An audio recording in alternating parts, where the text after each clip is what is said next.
Hola a todos, ¿cómo les va? Muy buenos días, bienvenidos al Centro José Preguntes. Mi nombre es Alexis Guaybos y trabajaremos el curso de Biología. Sean ustedes bienvenidos a esta sesión. ¿Cómo les va a todos? Bueno, ahora sí, ¿no? Es el horario que nos corresponde. Las indicaciones, pues obviamente espero que las recuerden, ¿no? Cualquier cosita que quede pendiente, me comunican por el micrófono, ¿ya? Activo sus micrófonos y me dicen, profesor, hay unas preguntas en el chat, o profe, no me quedó claro, normal, no hay problema. Y gracias a todos por saludar, si es que quieren hacerlo de forma escrita. Encantado, Sandro, Brian, Alexia, Brian, Jeffrey, otro Brian, Jeffrey, Alcides. Gracias por sus saludos. Y un saludo también grande para todos ustedes, ¿no? Que se han animado a este nuevo ciclo. Alexia Nicole, Brando, Mateus, disculpa. Otros saludos a todos. Muy bien. Entonces, Patricia también. Vamos a iniciar nuestra sesión.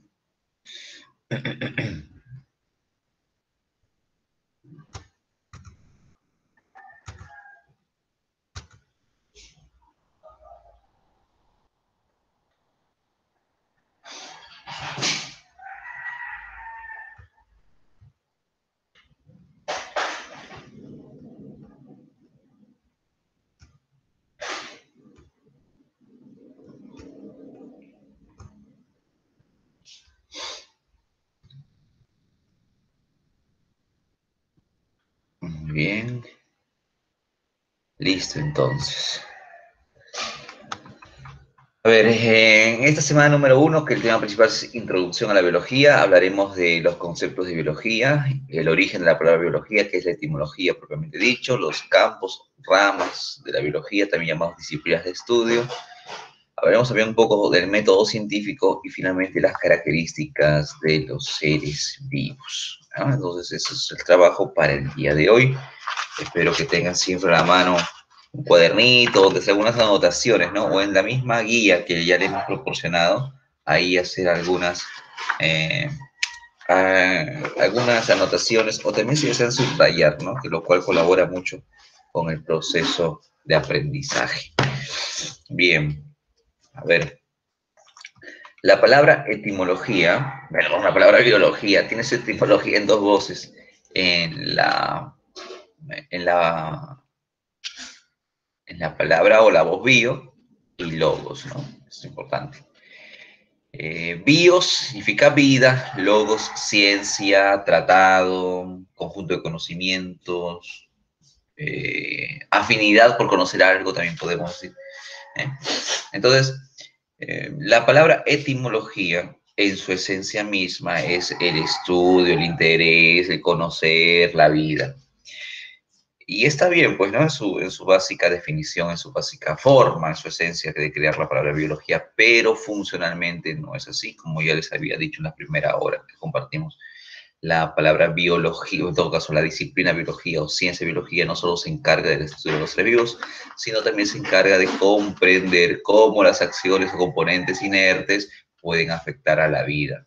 Por ejemplo, la contaminación, la radiación, los cambios de temperatura, cómo nos pueden afectar no solo a nivel eh, individual, sino también sistémico, organológico, tisular, celular y hasta, ¿por qué no?, a nivel molecular, tal como lo hace la radiación ultravioleta. La radiación ultravioleta, y ¿cuál es el riesgo de la radiación ultravioleta? Que modifica nuestro ADN, ocasionando mutaciones que muchas veces son irreversibles. Entonces, ahí está esa situación, ¿ve? Y la biología estudia eso, por si acaso. No es que la biología, obviamente la biología no estudia el tipo de radiación en su naturaleza física, pero sí estudia cómo esta radiación impacta en los seres vivos o en nuestros componentes. Muy bien, por lo tanto, la biología en la actualidad es una ciencia que tiene que ver mucho con la vida, estudia todo aquello que se interacciona con la vida. ¿Ah? Listo. Ahora, La biología se ha estudiado desde cuándo, mencionarán algunos, ¿no? Profe, ¿desde cuándo se estudia la biología? Pues se estudia desde hace mucho tiempo.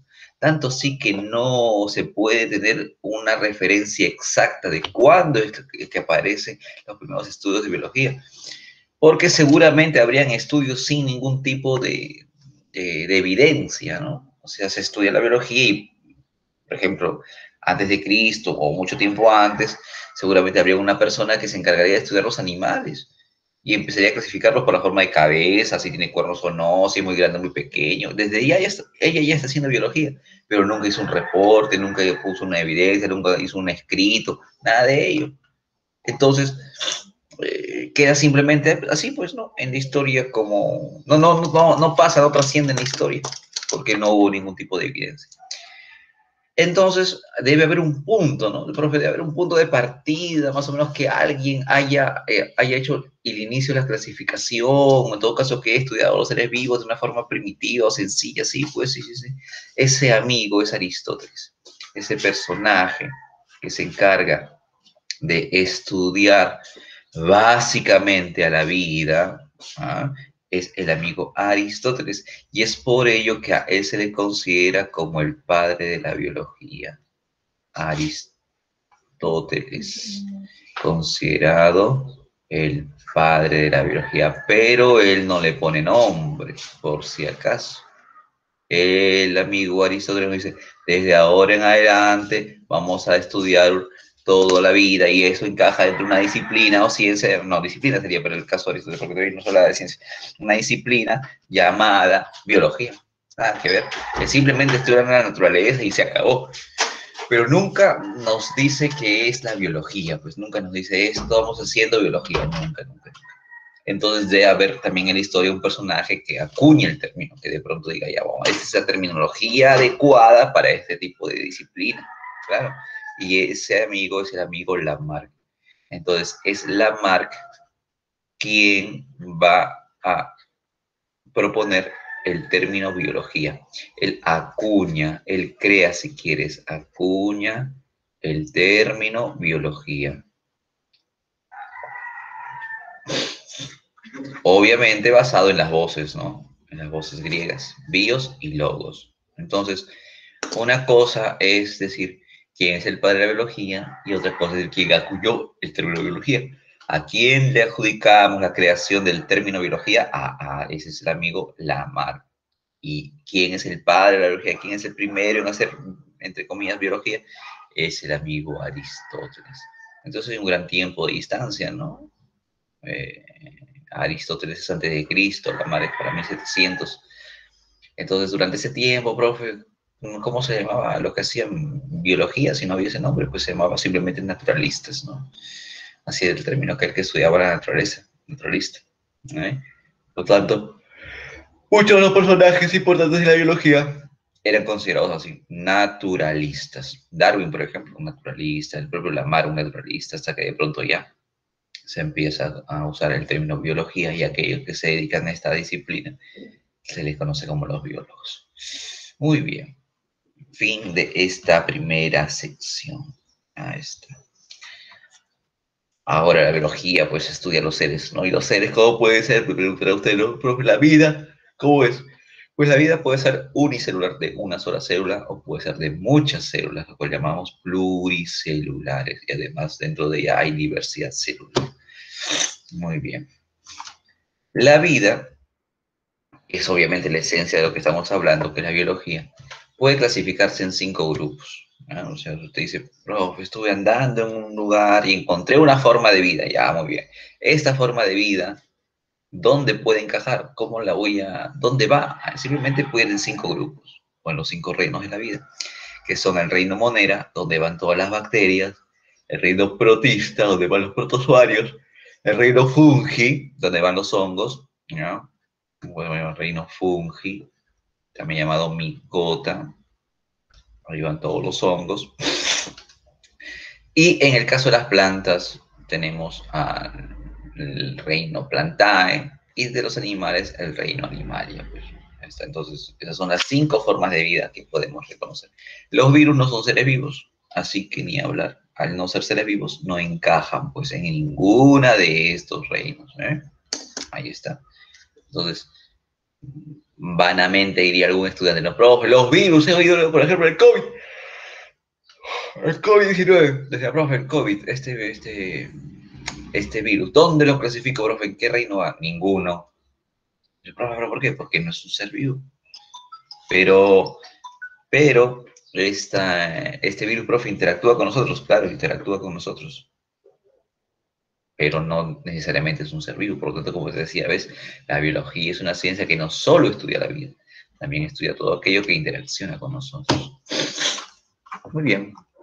Ahora pasamos a los campos de estudio o ramas de la biología. ¿Ya? Después voy a ver campo de estudio, ramas, disciplinas de la biología. Ahí tenemos a estas ramas de la biología. Tenemos a la morfología, que tiene como esencia estudiar las formas de los seres vivos. Y obviamente, bajo esa forma, detrás de esa forma o acompañando esa forma, hay una determinada función, ¿no? Recuerden que siempre hay una explicación. Para una estructura biológica hay una explicación. Tiene que haber una explicación, no es simplemente porque sí, ¿no? Y ese es justamente el propósito del estudio de la morfología, estudiar las formas y comprender su funcionamiento, ¿no? Entender el porqué de esa forma de una estructura de un ser vivo, ¿no? ¿Por qué las hojas son palmeadas, ¿no? Porque las hojas son palmeadas para aumentar su área y se aumenta casi su área de absorción y hacerse más ligeras, ¿no? Porque si se hacen en forma de un lapicerillo, obviamente es más fácil que caigan por el peso, pero si es de una manera palmeada, es más fácil que así puedan recibir la luz, aumentando el área, ¿no? Entonces, ese es el campo de estudio de la biología, comprender las formas. Luego tenemos la fisiología.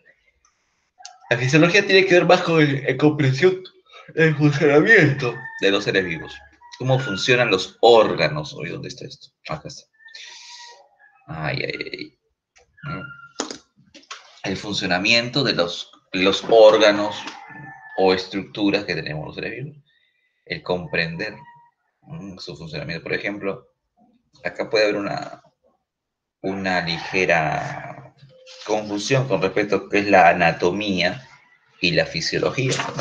La anatomía solo se va a encargar de estudiar los componentes que conforman una estructura.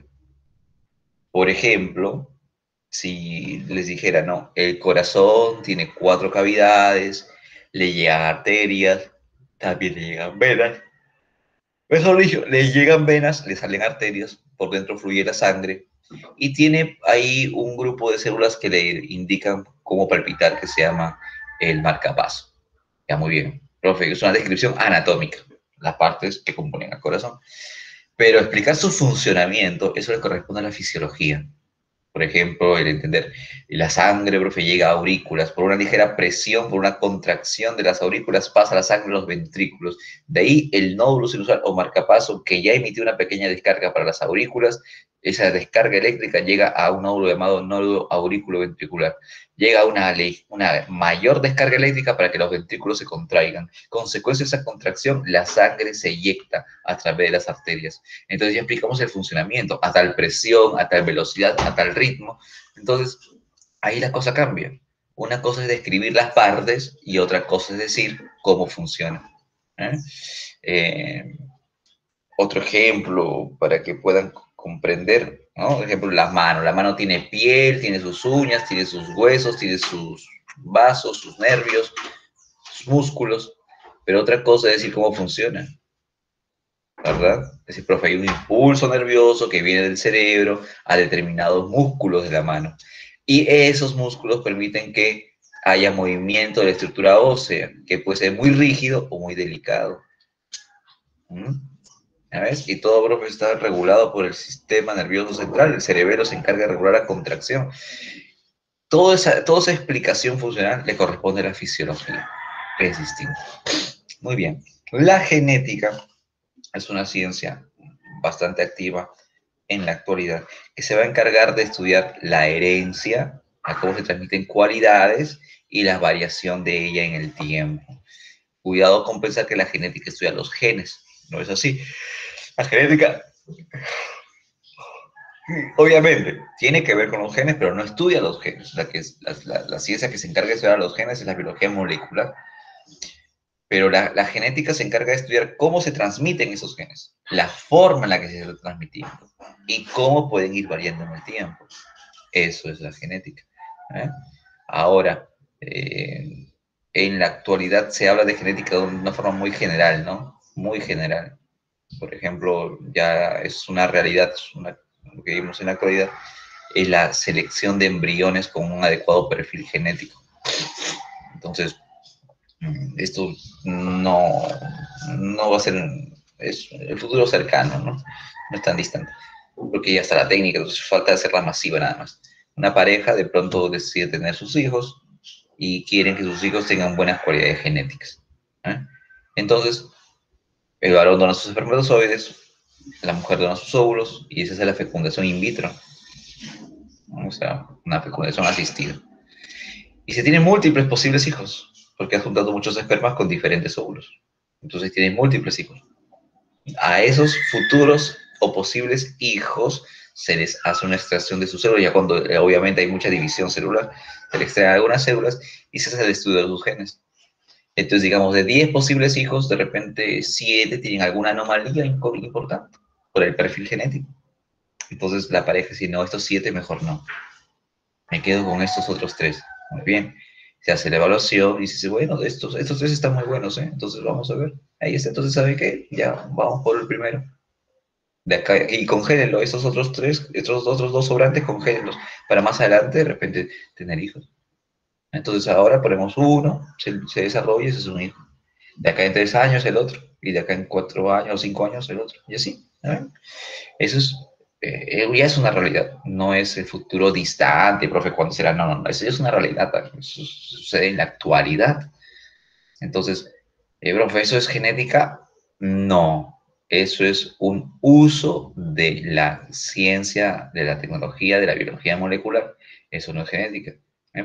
Pero la gente lo confunde, si uno dice, ay, profe, están haciendo, no se están haciendo la genética. No, no, no, sí, no es así, no es así. La genética es estudiar cómo se van a transmitir las cualidades que uno tiene, sus características, y cómo va a ir variando en el tiempo.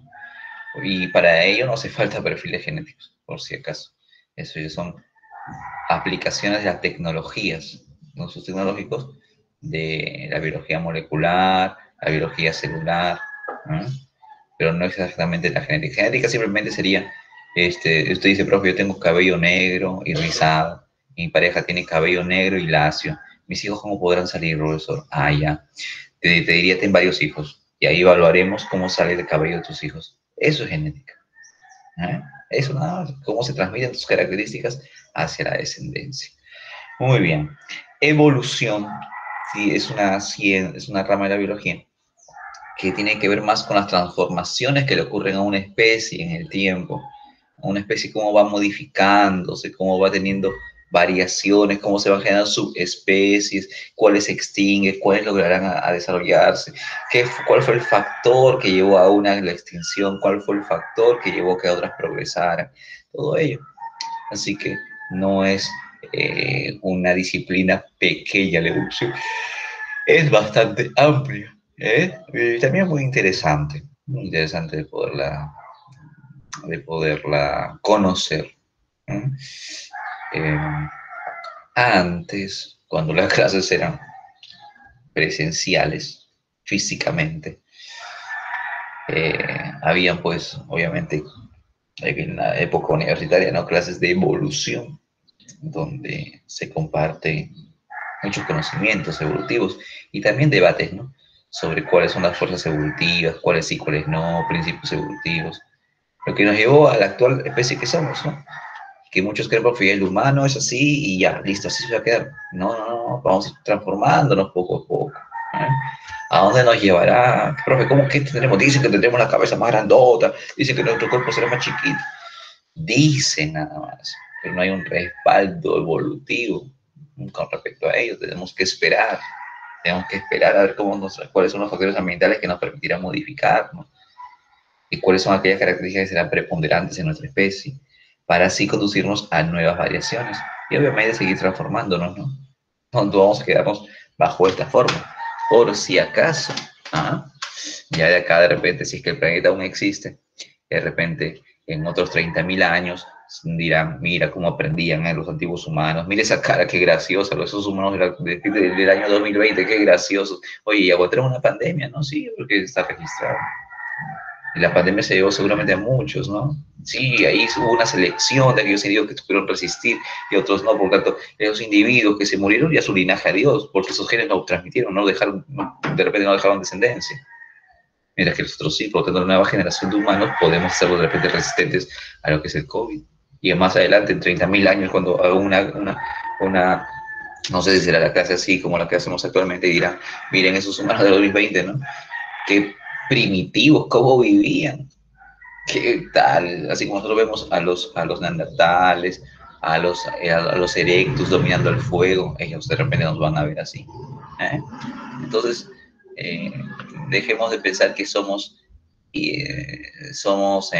invariables en el tiempo con respecto a nuestra especie, vamos a seguir cambiando. Y eso es trabajo de la evolución.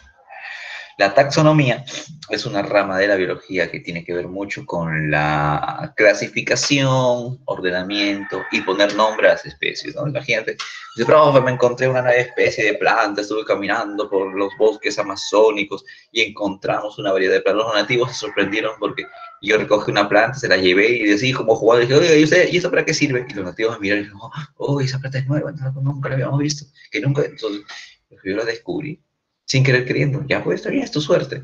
Profe, ¿y ahora qué hago con esa planta? Bueno, avise, regístrela y luego ya vendrán seguramente los biólogos y dirán, esta planta pertenece al reino Plantae, a tal división, a tal clase, a tal familia. Sería, a ver, perdón, reino, división, clase, orden, familia, género y especie de esa clasificación. Entonces lo ubicará y luego le pondrán nombre. Ya usted dirá, no, creo que le pongan mi nombre y ya le pondrán de repente. ¿Eh? Entonces, ese es el trabajo de la taxonomía.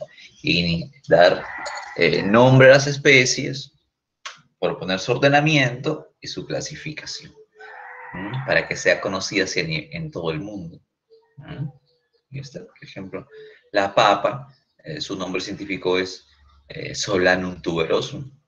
Entonces, profe, el ruso está escribiendo un artículo sobre la papa, sobre los genes de la papa.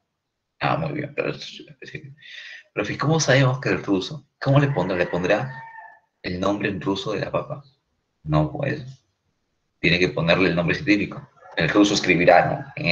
en su propio idioma y dirá, estoy escribiendo sobre Solanum tuberosum. Y así lo lea un chino, un coreano, un africano, no sé, un peruano o alguien de algún país europeo lo leerá y pues obviamente entenderá qué es la papa, ¿no? Entonces la taxonomía sirve para eso, para poner nombres universales. Luego la ecología va a estudiar ecosistemas, ¿ya? Ecosistemas. Los ecosistemas son ambientes en donde uno tiene que conocer la interacción de lo inerte con lo vivo, ¿no? Esos son los ecosistemas. El trabajo de la ecología, ¿no? Estudiar las interacciones de los seres vivos con su ambiente, o de los ambientes, la acción del ambiente sobre los seres vivos. Eso es la ecología. Por ejemplo, un estudio ecológico sería de pronto apreciar este cambio de clima, ¿no? Es raro, ¿no? Porque ya estamos en diciembre y deberíamos estar ya con otro clima, como entrando el verano, y percibo que hace más frío que antes. Entonces, ya, este cambio de clima, ¿cómo le afectará a algunas especies en los pantanos de Villa? Sí, pues, de repente esas especies llegaron pensando que iban a encontrar calor y vienen a encontrar un frío. ¿Podrán soportar? ¿Cuánto soportarán? No sabemos. Entonces, ¿ves? Ese estudio de conocer cómo los factores inertes afectan a la vida es propósito de la ecología.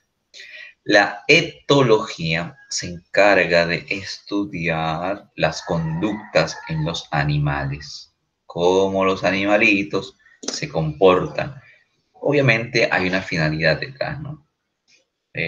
Una finalidad de defensa, de ataque, de mimetizarse para pasar desapercibido, de cortejo, de defensa del nido de repente, o de un territorio. Eso es la etología, comprender el comportamiento de las especies, sobre todo los animales, porque son quienes muestran conductas muy interesantes, ¿no?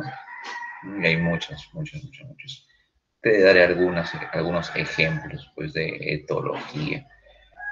Tenemos al amiguito piquero de patas azules, que es no sé si la conocerán al piquero, creo que no, ella no conoce al piquero, mejor les muestro.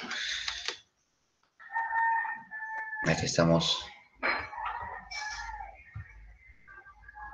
A ver, hay una pregunta. Claro, Daniel, seguimos evolucionando. Les dije que me avisen, ¿ya ven?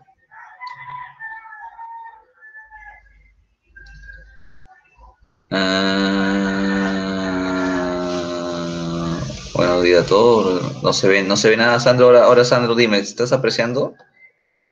Por favor, si me responde Sandro.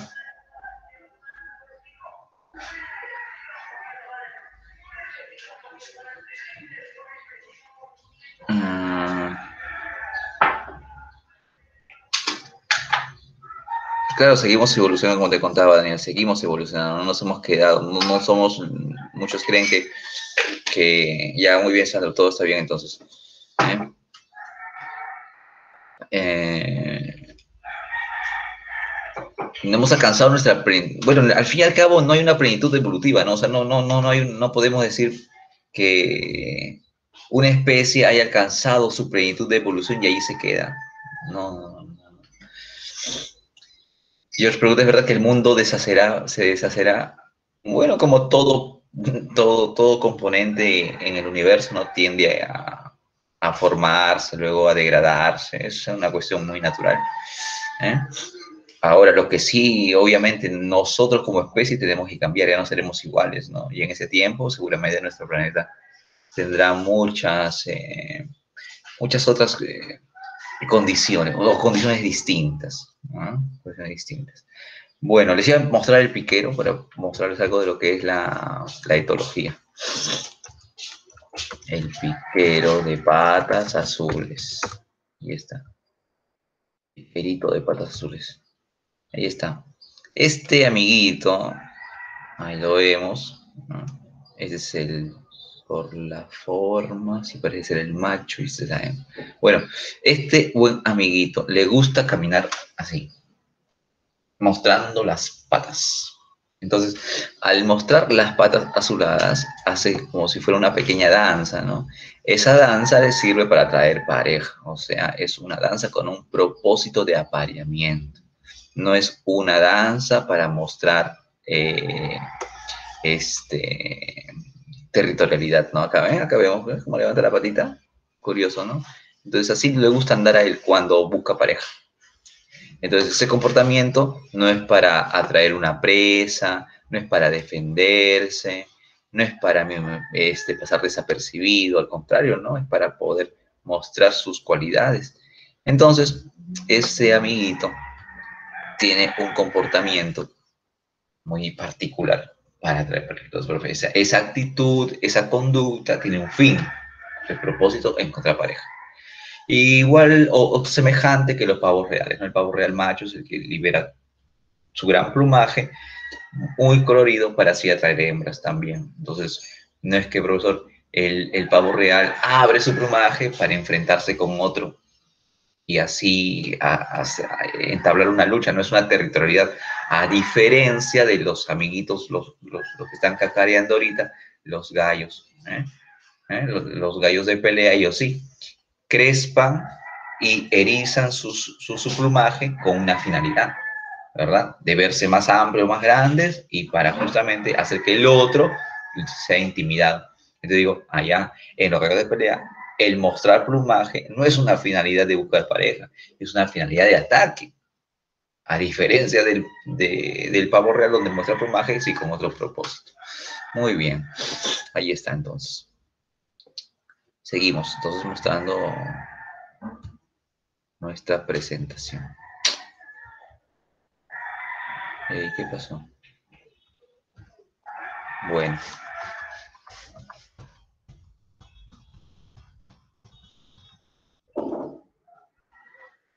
Entonces tenemos a la etología. Y la inmunología es una rama de la biología que está inmersa en comprender cómo nuestro cuerpo responde ante la infección o invasión de agentes patógenos.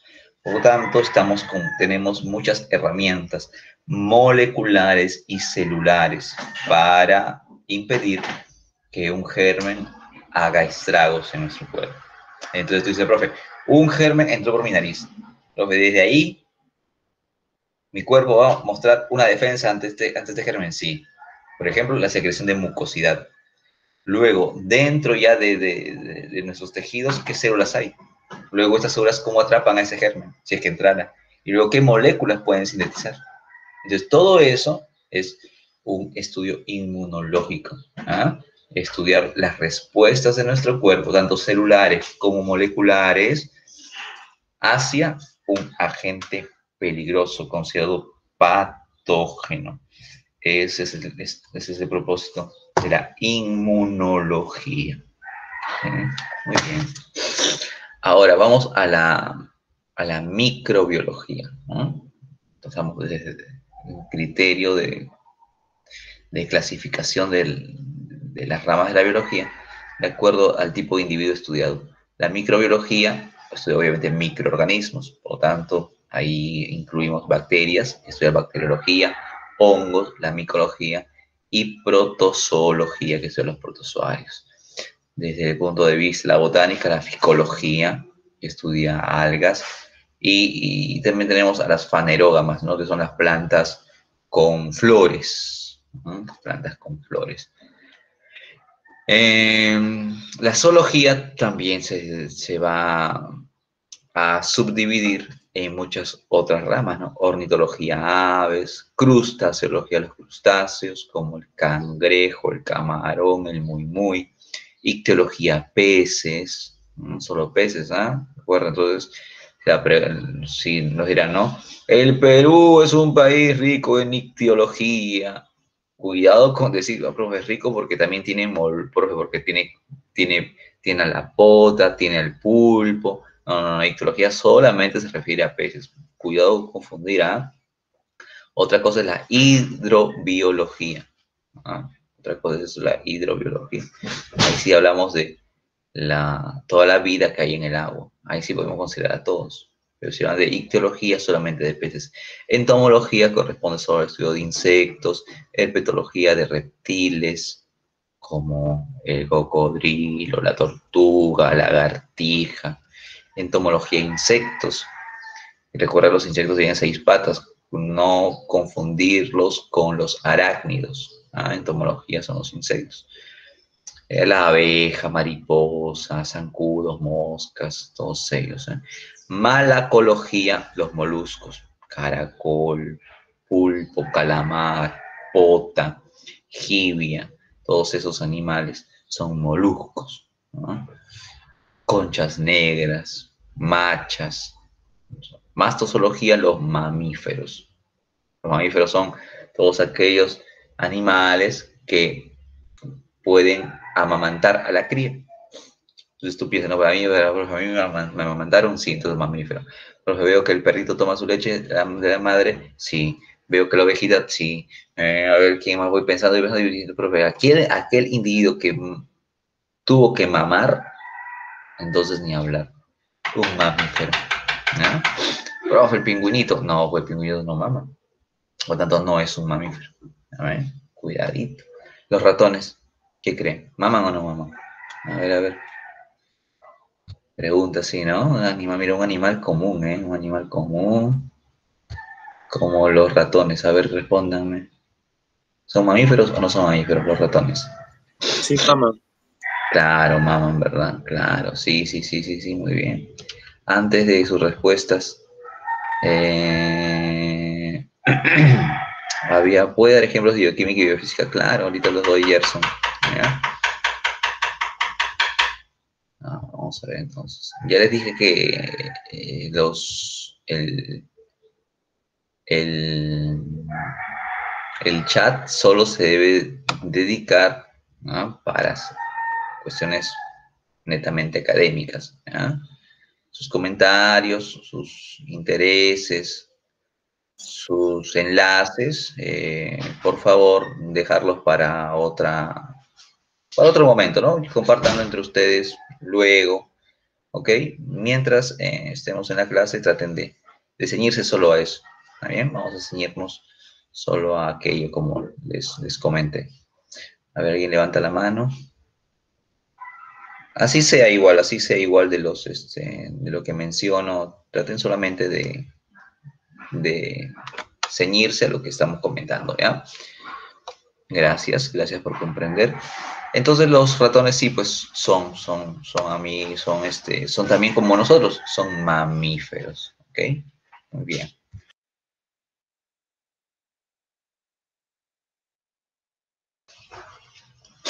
Muy bien.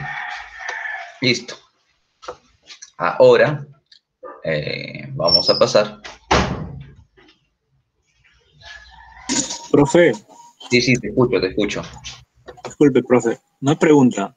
A Sí, mí, o sea, ¿podría darme un ejemplo para poder diferenciar entre los crustáceos y los moluscos?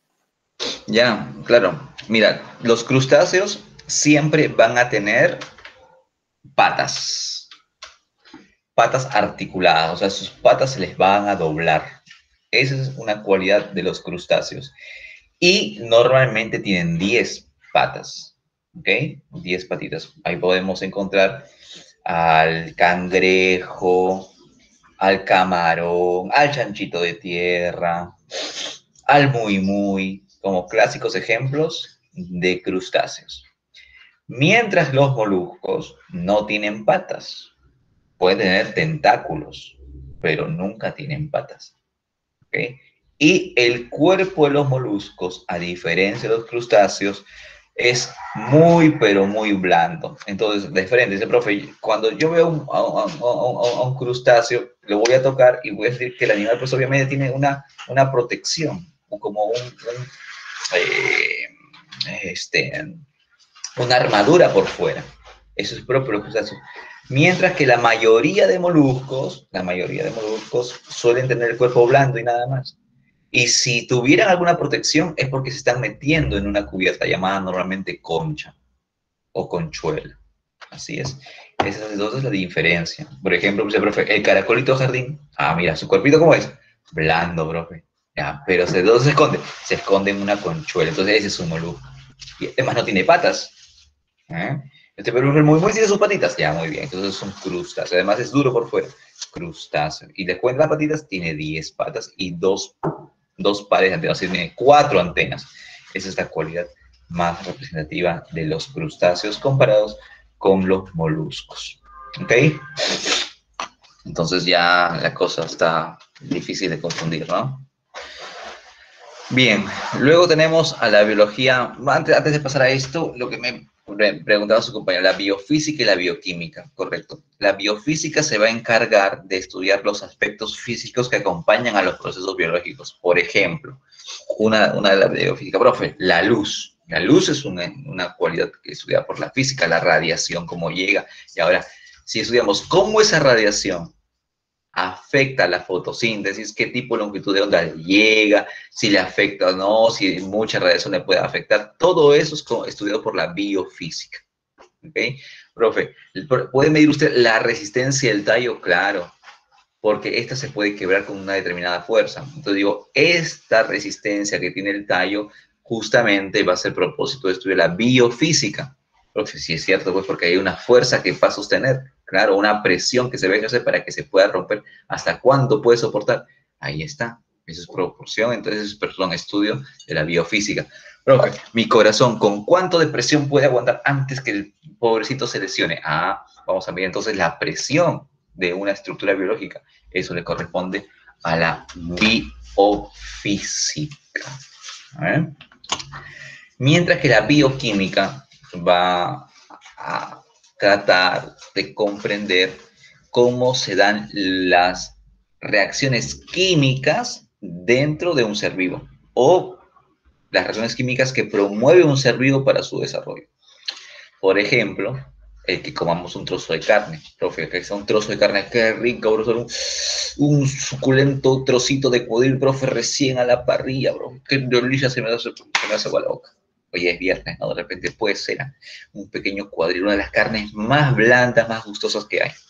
O el que tú prefieras, pero que sea carne. Profe, este trozo de carne, profe, yo con mis dientes lo trituro, lo machaco, lo hago pequeños trozos. Profe, ¿estoy haciendo alguna acción bioquímica? No, porque todavía no le hacen ninguna reacción química.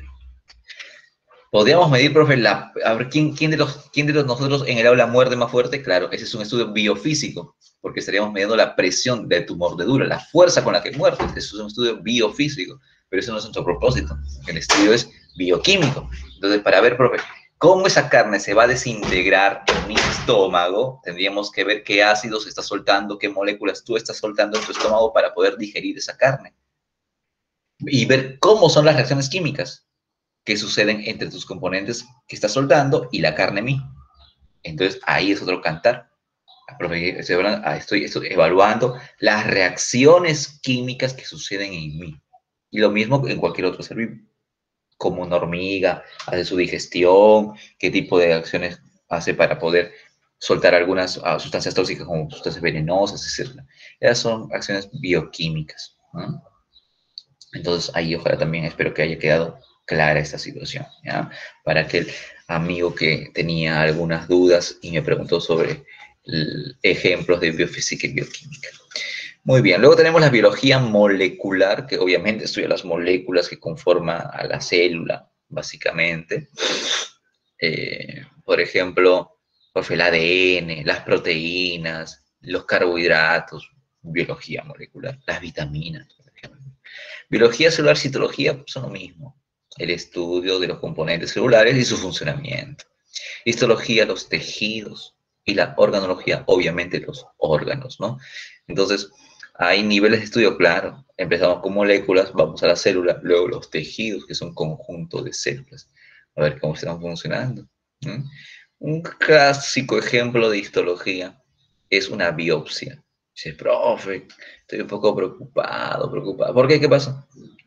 Profe, tengo un bultito, me ha salido un bultito, dicen, en el testículo, o me ha salido un bultito en el riñón, en el estómago, o en la mama, profe, me salido un bulto. Bueno, estoy un poco preocupado, profe. ¿Por qué? Porque me dice que va a hacer una biopsia para descartar cáncer. Bueno, una biopsia es algo muy común cuando aparecen ese tipo de malformaciones. No es toda malformación quiere decir cáncer, lo van a descartar. Le daría tranquilidad al estudiante. Y dice, profe, ¿qué le van a hacer? ¿Qué es una biopsia, profe? Es un corte, justamente. Es un corte de la porción de ese órgano, ¿no? Que se ve afectado, se ve dañado, eso que es anormal. Se hace un corte y se hace un estudio no celular, histológico, se ve el tejido en sí. Si el tejido cumple ciertos requisitos, entonces se clasifica como cancerígeno. Y hay los requisitos para clasificarlo como cancerígeno. Si no cumple con esos requisitos, entonces es normal, no tendría que preocuparse. Ahí está la histología haciendo su labor. ¿Mm? ¿Ver? Eso es. Y la organología, el estudio de los órganos, ¿no? Profe, mi corazón, pulmón, estómago, intestinos. Un propósito netamente organológico. Muy bien. Continuamos. Disciplinas de apoyo de la biología. La geología, pero ahora tiene que ver la Tierra. Es que la Tierra tiene estratos, ¿no? Así un estrato, otro estrato, otro estrato, otro estrato, otro estrato. Y en cada estrato hay determinado tipo de ser vivo, que al parecer se ha ido haciendo más complejo a medida que se va subiendo en las edades de la Tierra. Entonces, apoya definitivamente la geología a comprender procesos evolutivos. La bioquímica ya te conté, la biofísica ni hablar, y la paleontología, pues, ¿no? Muy directamente ligada a los fósiles, pero los fósiles, ¿dónde están? Obviamente en las capas de la Tierra, ¿no? Ahí está. O en los fondos marinos, y eso es también propósito de estudio de la geología. Muy bien, no hay nada más que decir de esto. Ahora vamos a pasar a lo que es el método científico, ¿ok? El método científico, que es para algunos un tanto complicado, para otros no tanto. Vamos a tomarlo eh, mucho más livianamente, ¿no? Lo que es esto, las cualidades del método científico. ¿Ok? Vamos a ver pues algunos aspectos del método científico. La biología es una ciencia, definitivamente, dice, pero ¿por qué? Porque genera conocimientos científicos. Esa es su esencia. Ahora, las ciencias son un conjunto, obviamente, ordenado y estructurado de conocimientos, ¿no? De lo que sucede, obviamente, en los seres vivos. Por lo tanto, podemos decir tranquilamente, como nos dice algún texto, que la biología es una forma de pensar y un método de investigar, ¿no? La biología, recuerdo lo que dice el texto, me parece que está muy bien, porque nos va a ayudar a comprender esto. Es una forma de pensar y un método de investigar el mundo natural, o al mundo natural, de manera sistemática, o sea, de manera ordenada. Por ello, la biología hace uso del método científico para aumentar los conocimientos en su área. Entonces, no podemos hacer un desarrollo, contribuir a cualquier ciencia, en este caso la biología, sin seguir un paso, sin seguir una receta, un camino. Usted no puede de pronto decir, profe, voy a hacer un conocimiento científico en mi casa. No, profe, voy a tratar de descubrir algunas cosas a mi manera. No, nada que ver. Nada que ver, la ciencia es arbitraria. Le dice, o te riges bajo estos parámetros, o lo que haces, llámalo otra cosa, pero no lo llames ciencia. Así de drástica es, por si acaso. Entonces, estamos todos nosotros, los que nos estamos inmiscuidos en ciencia, en hacer, si queremos generar conocimiento científico, si queremos sumar de una manera ordenada, coherente hacia la biología, tenemos que hacer método científico. ¿Ah? Yo sé que hay muchas acciones empíricas, ¿no? Y que son válidas, obviamente, pero si se quiere contribuir hacia el mundo del conocimiento, hacia allá, contribuir a la ciencia, biología, tenemos que seguir el método científico. Por ejemplo, les digo esto, mira, hace poco me sorprendió y gratamente, muy bien, hasta me llenó de orgullo, que salió un reportaje de un estudiante de la Universidad Huntels, ¿no? Que había generado cultivos hidropónicos de lechuga en su azotea. Esto recuerdo que les había comentado alguna vez a algunos estudiantes, estando a nivel pre. Quizás la idea caló en él, o quizás solito buscó información y lo realizó. El punto es que lo realizó y me parece magnífico. Profe, estos estudiantes o este estudiante que empezó a su cultivo hidropónico en casa, ¿está haciendo ciencia? No. Profe, ¿por qué no? Pues porque no lo ha redactado de una manera aún ordenada y ha sacado un artículo científico donde él proponga cuál fue el problema, cuál fue su hipótesis, cuál es el proceso de experimentación, cuáles son sus resultados y sus conclusiones. Una vez que él haga eso, bacán. Y él puede decir, ¿saben qué? Yo hice esto y está acá. Y es más, lo revisaron para que pueda salir hacia el mundo en sí, académico, formal, tuvo que hacer eso. No puede salirse de eso. No simplemente le escribe un borrador o a su manera y lo presenta. No es así. Tiene que seguir los pasos. Entonces, ahora sí, lo que ha hecho este amigo, ahora sí, todos los demás en cualquier lugar del planeta pueden tomarlo como una referencia adecuada y le pueden creer. ¿Por qué? Porque aplicó el método científico. Otra cosa es que él haga simplemente un escrito y le haga una entrevista en algún diario importante del país y él dice, empecé así, empecé así, este fue el problema, sale en un periódico cualquiera del Perú y eso no es conocimiento científico, está simplemente detallando, dando algunos alcances, pero no cumple con lo que es la ciencia.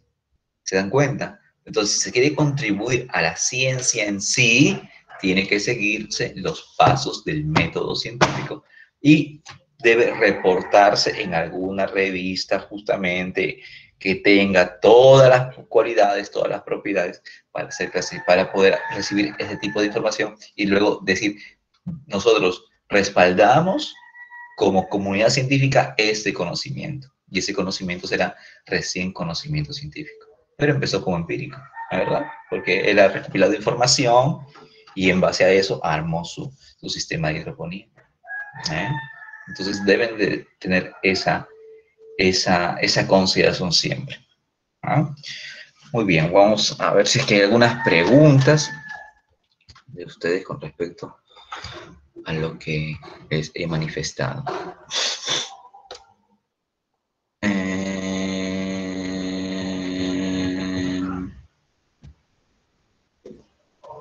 A ver, me preguntan, no, otra vez siguen comentando nada más, ¿no? ¿Qué cosa? ¿Qué logró? ¿Qué logró quién? Ya les dije, ¿no? Si desean hacer una pregunta completa, ¿no? De lo que están. El chat no es para ustedes.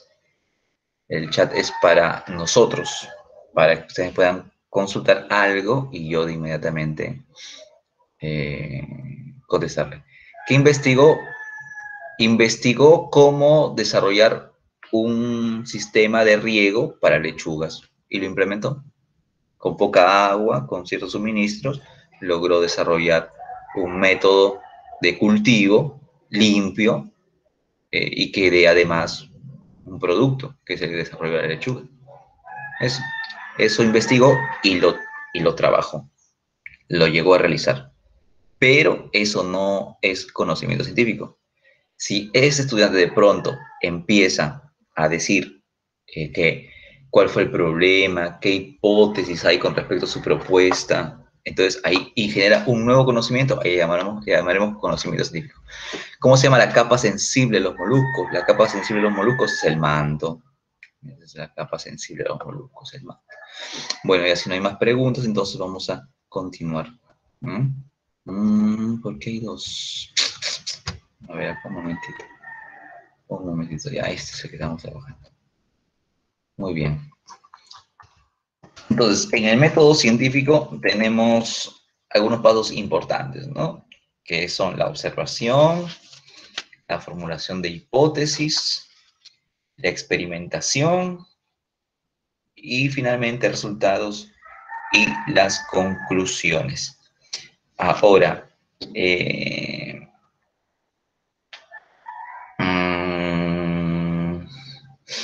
dentro de los conocimientos científicos también podemos encontrar teorías y leyes. ¿Ah? Muy bien. Ahí estamos hablando un poquito entonces también esto de teorías y de las leyes. Veamos. Entonces, paso número 1 en el método científico es la observación, ¿no? Un problema. Luego, si encuentras un problema, tienes que solucionarlo. Para ello, lo intentas solucionar planteando ideas que son las hipótesis. Luego de ello, realizas la experimentación. Luego tienes conclusiones. ¿Ok? Y luego publicas, ¿no? Las publicas, las divulgas en alguna revista o la tesis misma, que también es importante. Ahora, dentro de tu estudio, puedes formular leyes, puedes formular leyes o también puedes usar leyes, ¿no? Y luego ya juntas, ¿no? Tienes varios conocimientos científicos, y intentas explicar un fenómeno bastante complejo en base a las observaciones, hallazgos y leyes. Y así puedes crear una teoría. Una teoría es un conjunto de conocimientos bastante complejo. Una teoría puede abarcar leyes, puede considerar leyes, pero no al revés. Una ley no puede considerar teorías. La teoría es mucho más grande. Muy bien. Vamos entonces a hacer algún ejemplo. Vamos a tratar de asentarlo, aterrizar la idea. Veamos. El primer paso del método científico, ahí tenemos al método científico. Ahí está. Es hacer la observación. Y cuando uno realiza observación tiene una finalidad. La finalidad de la observación es hallar el problema. Un problema. Bueno, en la actualidad tenemos un problema, ¿no? Que es el COVID. Entonces, profe, quiero que las personas se curen del COVID. Entonces, muchas personas tienen el COVID, tienen el riesgo de morir. Entonces, profe, ante el problema es la muerte por COVID. Muerte por COVID. Ya está. Entonces, la persona se infecta y se muere por COVID. ¿Ya? Entonces, dos, hay que presentar la hipótesis. Y como te comentaba, las hipótesis son las soluciones, posibles soluciones al problema. No sabemos si será la solución. Posible solución al problema. Entonces usted de repente dice, profe, por ahí para mí que algunos, el consumo de algunas moléculas que hay en alguna planta, ¿no? Por ejemplo, vamos a hablar de un extracto, ¿no, profe? Para mí que el extracto de quión, pues, ¿no? El extracto de quión es útil, profe, para curar a las personas del COVID. Usted dice eso. No te va a prevenir, dice, te cura. Entonces, aquel que esté enfermo por COVID, profe, le damos el extracto de quión y lo curamos. Bueno, esa es tu idea, hay que probar. Entonces, para probar, hacemos la experimentación.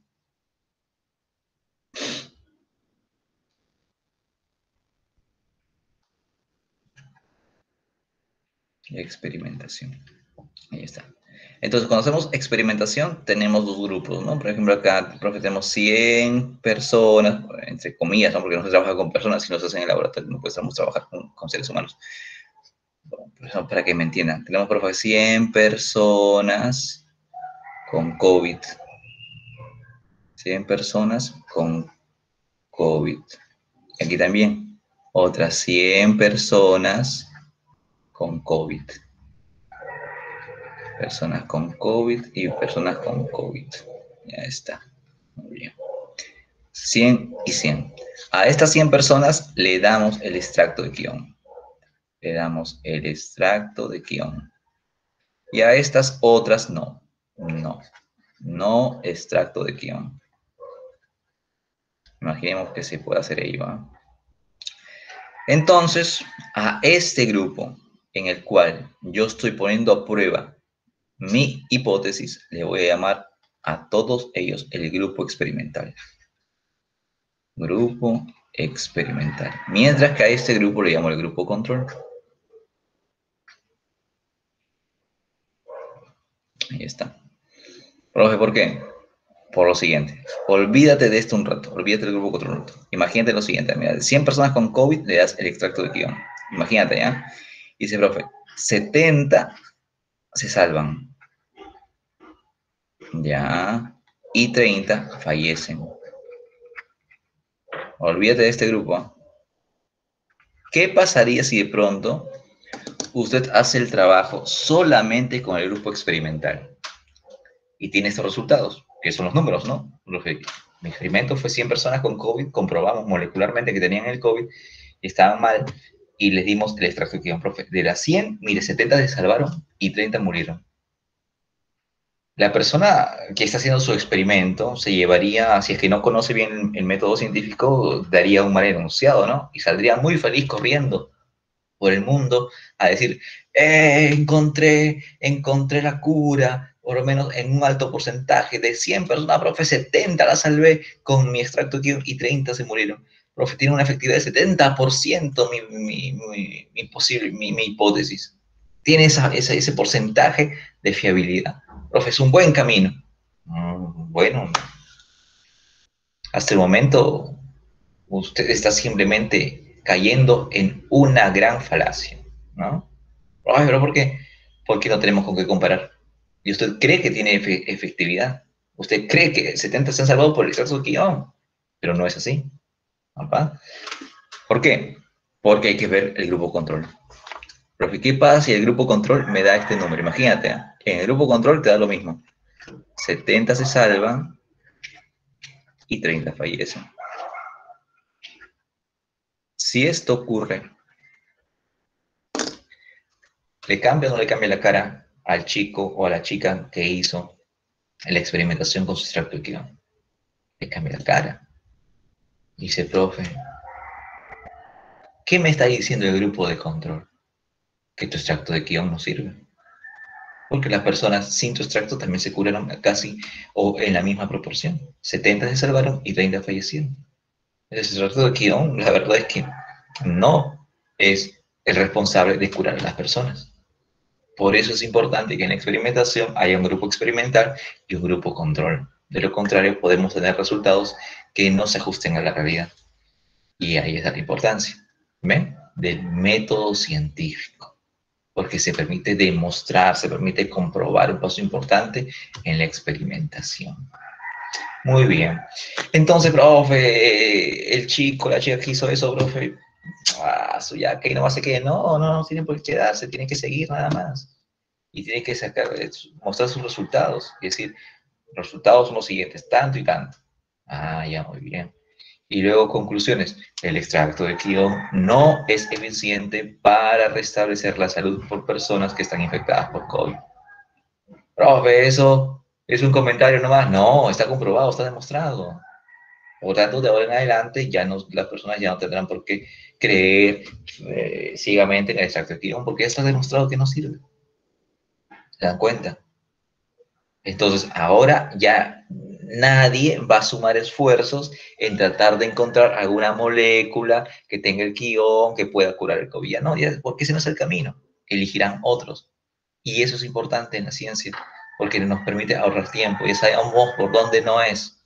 Ya sabemos por otros caminos que debemos probar. Es así como trabaja la ciencia. Muchos errores y unos cuantos pasos adecuados. Muy bien. Entonces, no olvidarse, estos numeritos que vemos acá, estos numeritos se llaman los resultados. No te olvides, ¿ah? Los números de la experimentación se llaman resultados. Profe, y en base a los resultados, ¿qué doy? Pues das conclusiones, pues. Es el orden natural de las cosas. Entonces, 1, 2, 3, 4 son los resultados y 5 son las conclusiones. Profe, las conclusiones, ¿de dónde las doy? ¿De dónde? ¿De dónde? De los resultados que has tenido. No puedes crear conclusiones. Tienes que sacar conclusiones de los resultados obtenidos. De allí sacas conclusiones. A ver, eso es. Muy bien. Profe, ¿y eso lo puedo publicar? Claro que lo puede publicar, por supuesto. Ya sabemos, boludo, y ese es el camino. Por donde no hay que ir. Normalmente, ¿qué se hace? Normalmente abandonan, pues dicen, no es publicar algo ligero y nada más, ¿no? Y se dedican luego a otros ensayos, hasta encontrar bueno, hasta encontrar la molécula o sustancia que permita aliviar o curar el COVID. Muy bien, ya está. Ahora, profe, acá estamos hablando de un problema, ¿no? Una enfermedad, sí. Pero y dentro de este método científico podemos utilizar algunas leyes, profe, de repente para mi método científico, para este problema, usé algunas leyes, claro, sí. Pero ahora, si queremos explicar cómo suceden las enfermedades virales, ¿no? Si usted quiere explicar, fundamentar cómo suceden las enfermedades virales, por qué aparecen las pandemias, entonces usted va a crear una teoría de las enfermedades virales, basándose en hechos, basándose en leyes, pero que no puede explicar todo, pues, pero intenta usted con su teoría explicarlo todo. Esa es la cualidad de una teoría. Es un desarrollo cognitivo bastante complejo que va a intentar explicar de manera general a todo. Complicado. Y obviamente no se puede experimentar con todo. Para eso están las teorías. En cambio, las leyes son pequeños conocimientos que normalmente son descritos hasta por fórmulas y que van a acompañar que pueden ser parte de las teorías y que sí se pueden demostrar. Pueden demostrarse, pueden comprobarse al toque, ¿no? Mediante una aplicación de fórmula, o lo podemos apreciar en la naturaleza.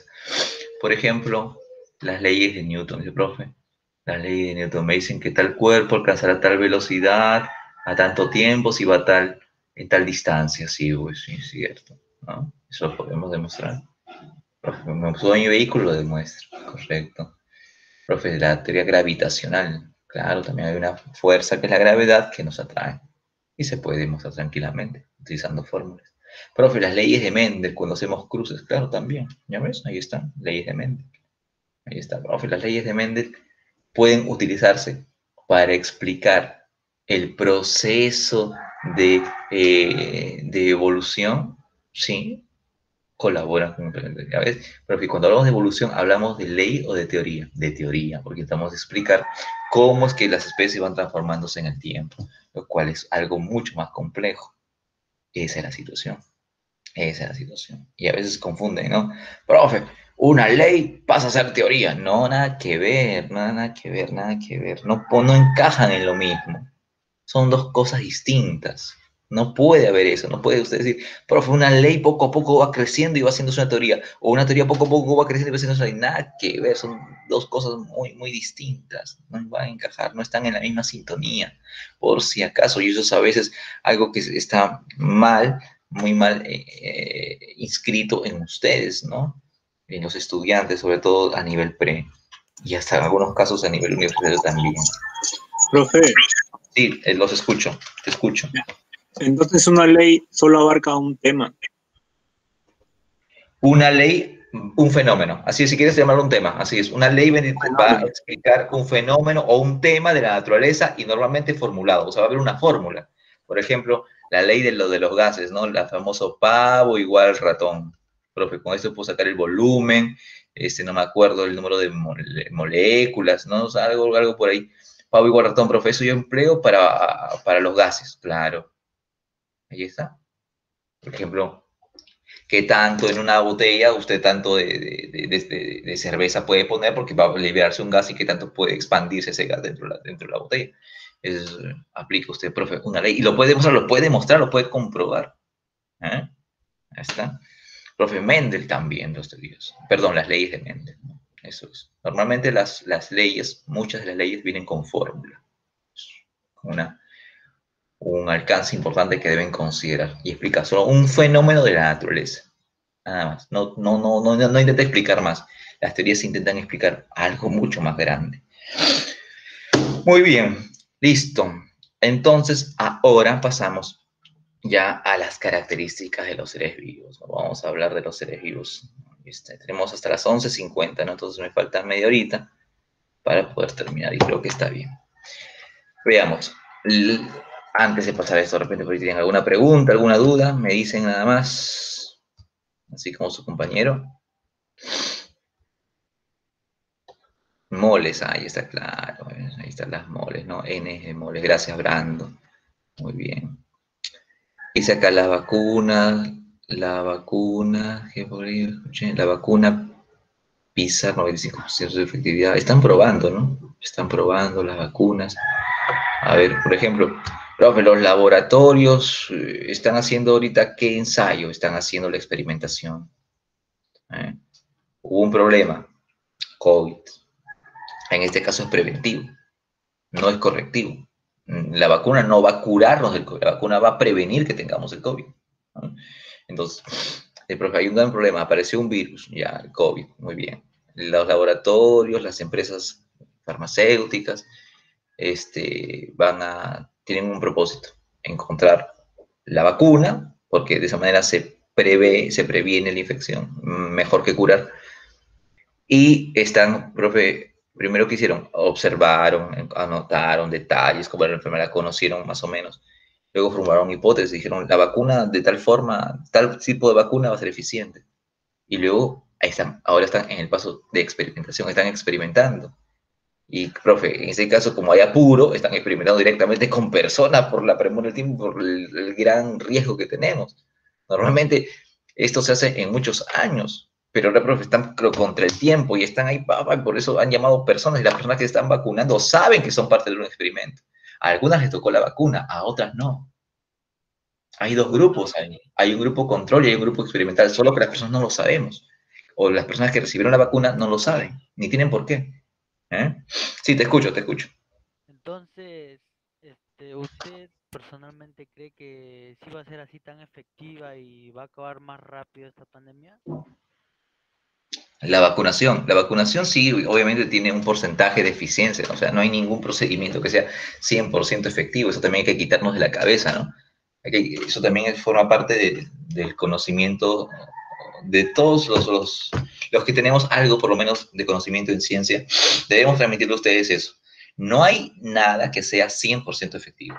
Eso es como un principio importante de ustedes de ahora en adelante. Usted no puede decir, profe, la pastilla del día siguiente tiene, profe, una efectividad 100%. No es así. Profe, el preservativo tiene una efectividad. No es así. Profe, las píldoras anticonceptivas. No es así. Profe, las vacunas tampoco tiene por qué ser así. Habrá, esperemos, que gran parte de la población al recibir la vacuna no se enferme. Pero es propio también esperar que muchas personas, a pesar de haber sido vacunadas, se enfermen porque es propio de la naturaleza, es propio de este mundo. Claro, igual como dice Daniel, profe, es como creer que el jabón al lavarme las manos me limpia el 100% de gérmenes. No es así. Entonces todo tiene un margen de error. Y las vacunas también tienen un margen de error. Ahora, esperemos pues que sí, que pronto haya una vacuna con gran porcentaje de eficiencia. Las enfermedades evolucionan, por supuesto, mi estimado Sandro, las enfermedades también evolucionan. En todo caso, los microorganismos que causan las enfermedades, ellos también evolucionan. Se hacen resistentes a muchas moléculas, se hacen resistentes a fármacos, a sustancias que nos ponen, por ejemplo, ¿qué te digo? Aparte de fármacos, sustancias que nos ponen de forma intravenosa. ¿Eh? Ahora, el COVID tiene otra naturaleza, pues. El COVID es de otra naturaleza, no es un ser vivo. Por algo no lo podemos matar. Recuerda, el COVID es inerte, no es un ser vivo, no le podemos matar. Entonces, a partir de ahí, tenemos que desarrollar otro tipo de acciones que tienen justamente las vacunas. ¿Mm?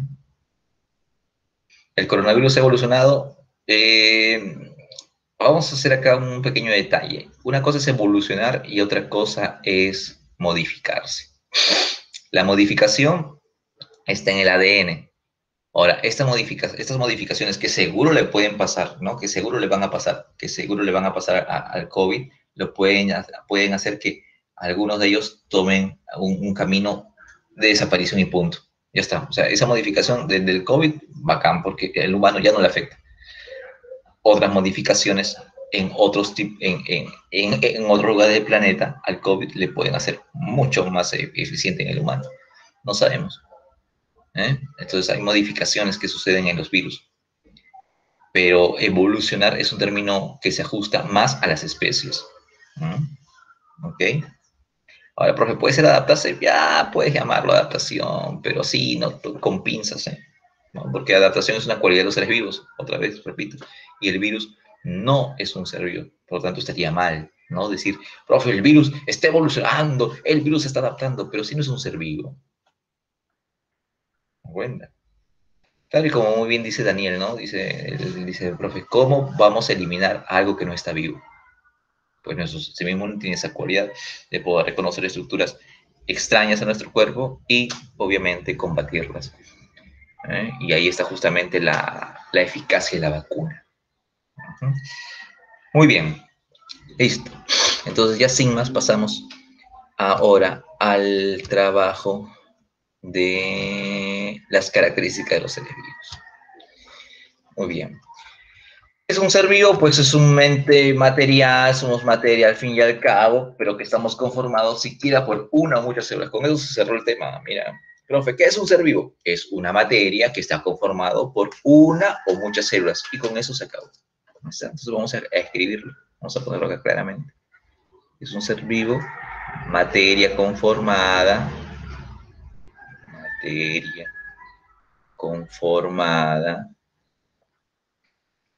por una o muchas células. Esa es su principal cualidad. Pero le acompañan también otras cualidades, ¿no? Por ejemplo, tranquilamente usted podría decir, profe, entonces un espermatozoide es una célula. Claro. Entonces es una estructura viva, sí. Profe, y adquiere la misma complejidad que un humano, no. Entonces hay vidas más simples y más complejas, por supuesto. Pero esa vida simple, que es el espermatozoide o el óvulo, son capaces de desarrollar vida compleja. A ver. Entonces ahí hay todo también una situación interesante que compartir, ¿no? A ver. Profe, ¿y por qué se cuestiona tanto que el óvulo y el esperma se fusionen, y ahí le llaman huevo cigoto? Y eso, profe, desde el punto de vista legal, ¿es un ser vivo? ¿Es considerado ya un humano? No, ni nombre tiene. Desde el punto legal, no. Profe, desde el punto de vista biológico, sí, no tiene nombre, no, pues. Entonces, profe, digamos que de pronto, en ese momento que se dio la fecundación, no se pudo desarrollar bien en el útero de la mujer y se cayó. Pero eso puede considerarse como un asesinato, no, porque no digo ni siquiera tiene un nombre. ¿Me dan cuenta? Entonces ahí vienen dos ámbitos importantes: la legalidad y el aspecto ético. Profe, entonces, y si naturalmente, profe, lo pierde, la mujer pierde al bebé a los 7 meses, 8 meses, profesor, si ella, digamos, lo indujo a perder, ¿le podemos llamar una asesina? Desde el punto de vista legal, no. Desde el punto de vista ético, y ahí se crea una nueva rama de la biología. En todo caso, de la medicina y también de la biología, que es la bioética, que no solo tiene que, ahí es donde hace su mayor alcance, pero tiene que estar distribuida en todas las ciencias, pues no puede dejarse de lado, ¿no? Ahora yo practico una ciencia sin bioética, no puede ser, tiene que estar inmerso también en ese parámetro. Entonces ahí viene una disciplina importantísima que se tiene que evaluar en adelante, que es la bioética, que justamente se encarga de evaluar todos esos principios, aspectos éticos, legales que hay, ¿no? Que corresponden también a la ciencia. No podemos decir, profe, la ciencia avanza al margen de la ley. No, la ciencia no puede avanzar al margen de la ley. Tiene que estar enmarcada. Ahora, obviamente hay vacíos, por supuesto, hay vacíos, nada es perfecto. ¿No? Muy bien, eso que lo entienden también ustedes. Es importante. Bueno, entonces, un ser vivo es una porción de materia conformada por una o muchas células. Muy bien. Y esa es su principal cualidad, pero va acompañada de muchas otras cualidades. También debemos decir, profe, un ser vivo, ¿qué hace? Recibe materia, expulsa materia, recibe energía, expulsa energía. No es un sistema aislado. Profe, me estoy comiendo un pan. Cuando usted se come ese pan, está recibiendo materia y además va a utilizar las moléculas de ese pan como energía. ¿A ver? Profe, yo suelto energía, claro, tóquese, profe, yo tengo una temperatura más o menos de 36, 37, más o menos por ahí. Profe, que estoy liberando el ambiente, calor. A ver, entonces estamos en intercambio constante de energía, o en todo caso en un flujo de energía. ¿Eh? Y eso es la vida, lo vivo. Esto no, se funciona por sí mismo. Este no me pide agua, no me pide oxígeno, no me pide nutrientes para mantenerse, nada que ver. Este funciona automáticamente, ¿no? Y ya está.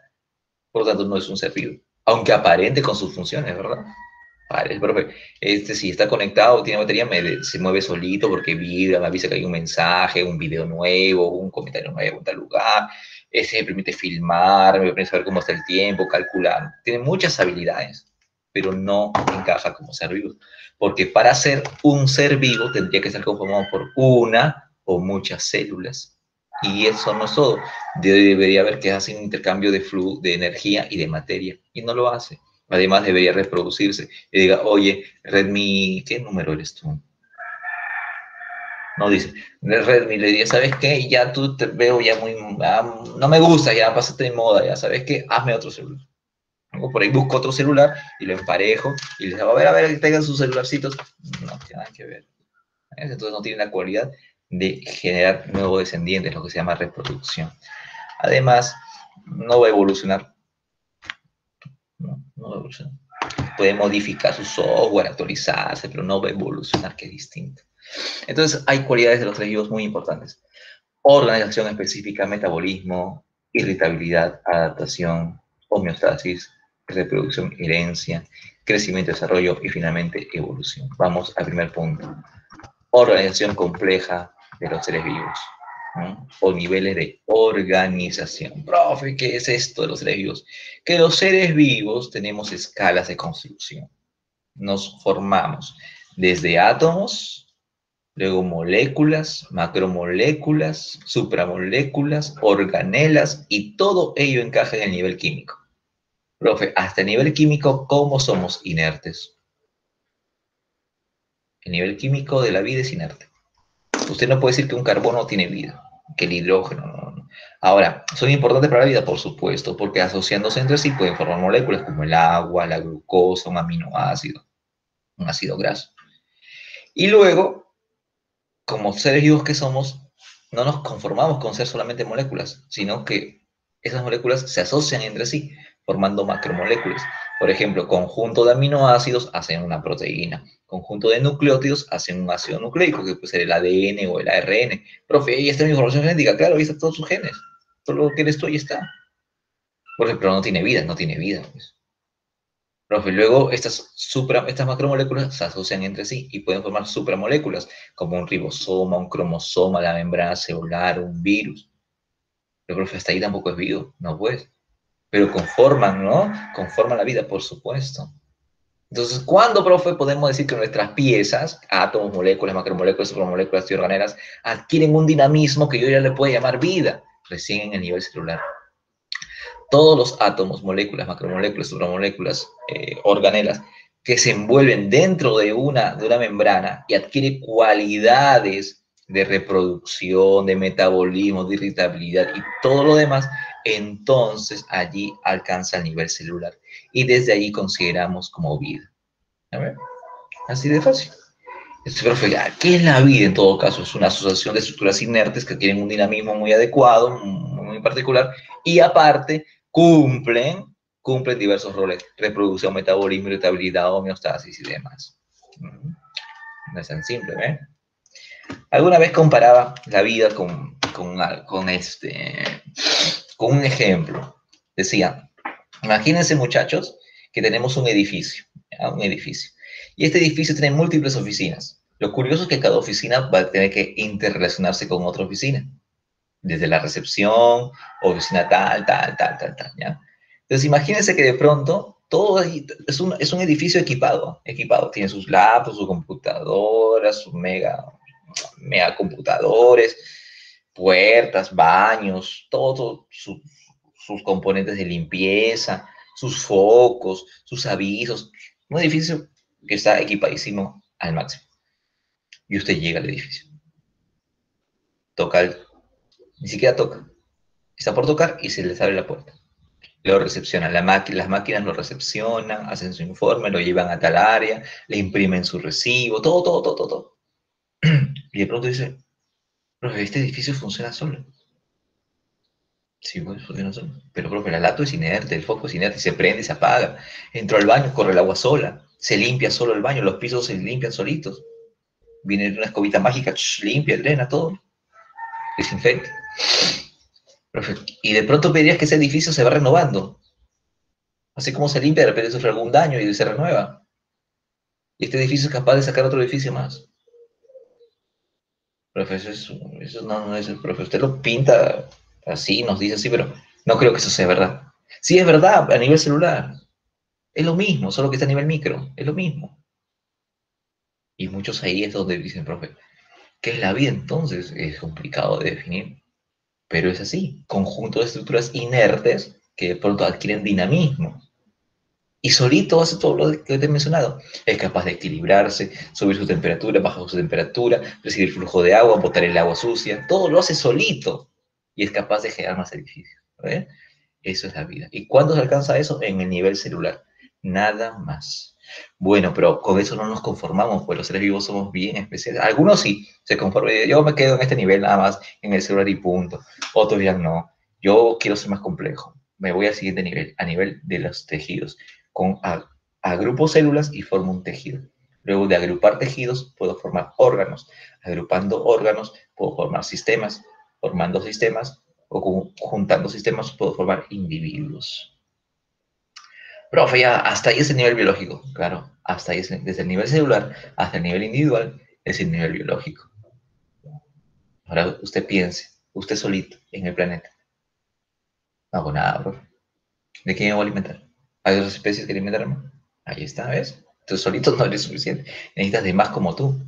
Población. Acá entramos a un siguiente nivel, al nivel ecológico. Bueno, pero como población, a puros humanos, tampoco servimos de mucho. Tenemos que interaccionar con otras especies, con otras poblaciones, haciendo comunidades. Y luego de hacer comunidades podemos formar ecosistemas. Juntamos todos los ecosistemas del planeta y hacemos al planeta, denominado ecosfera. Profe, y en esta ecosfera tenemos básicamente aire, suelo y agua. Muy bien, la vida que se desarrolla en el aire, en el suelo, en el agua, entrará a definirse como litosfera, perdón, la biosfera, que se compone de litosfera, que es la parte de la tierra donde hay agua, hidrosfera, la parte perdón, la tierra, litosfera, es la parte, obviamente, la porción de la tierra donde hay vida, hidrosfera, la parte de agua donde hay vida, y la atmósfera, que es la parte aérea donde hay vida. A ver, donde se desarrolla la vida. Esa es la biosfera, así que cuidado con confundirse. Biosfera se refiere a los tres lugares donde se desarrolla la vida: aire, agua y suelo. Aire, agua y suelo, correcto. Mientras que la ecosfera es todo el conjunto de ecosistemas que abarcan el planeta. Y el planeta, al fin y al cabo, es un gran ecosistema nada más, ¿no? Porque todo se relaciona entre sí, todo tiene una relación. Solo que para estudiar mejor el planeta se han generado pequeños grupitos llamados ecosistemas. Muy bien, y ese es el nivel ecológico. Así que la vida puede ser apreciada desde diferentes niveles, no solamente desde el nivel individual. Entonces, la biología va a estudiar la vida desde diferentes niveles. Por ejemplo, dice, profe, voy al médico porque me siento un poco mal, van a sacar sangre. Profe, ¿qué me evalúan en la sangre? Niveles moleculares y niveles celulares. Profe, una biopsia, nivel tisular. Profe, en un, ay, ¿cómo se llaman estos? En unas ecografías, niveles organológicos. A ver. Profe, como a nivel del ecosistema, el humano, ¿cómo está impactando a nivel poblacional? ¿Cómo el humano interactúa con otras poblaciones a nivel comunidad? Profe, y estamos mal, pues definitivamente, ¿no? Estamos mal. Estamos impactando muy negativamente a este planeta, que es nuestra casa. Y muchos consideramos que nuestra casa es hasta la puerta nada más y para afuera no hay nada que ver. No es así, no es así. Bueno, vamos a otro aspecto de los seres vivos, el metabolismo, que es la cualidad de los seres vivos para poder hacer transformaciones químicas, ¿no? Y obviamente se involucran procesos energéticos. Entonces el metabolismo es eso, procesar moléculas. Como decía, este aparato no me pide ni oxígeno, ni agua, ni nada. Profe, yo sí pido oxígeno, yo sí pido agua, yo sí pido alimento, yo sí pido evacuar residuos. Ya, muy bien. Entonces, ¿ves? Usted hace procesos metabólicos. En palabras simples, construye y destruye moléculas. Y tenemos dos rutas. Las rutas catabólicas son aquellas rutas que más bien van a degradar biomoléculas. Y las anabólicas fabrican biomoléculas. En las rutas catabólicas se va a liberar energía. El término producir no es tan adecuado, ¿no? Porque recuerda que la energía no se crea ni se destruye, solo se transforma, por lo tanto se va liberando energía. Mientras que en el proceso anabólico requiere energía porque hay que construir, ¿no ves que hay que fabricar? Recuerden, es como si fuera de pronto un proceso de construcción. Digo, oiga, ¿sabe qué, jóvenes? Vamos a construir hoy día una pared. Pero sé que me voy a cansar, por supuesto. Pero hemos construido, ¿no? Sí. ¿Y se cansaron? Sí, profe. Entonces, ¿ya ves? La pared es la ruta anabólica, porque hemos construido. Pero para hacerla gastamos energía. Ahí está. Profe, y el catabolismo es agarrar un gran cohete y prenderlo.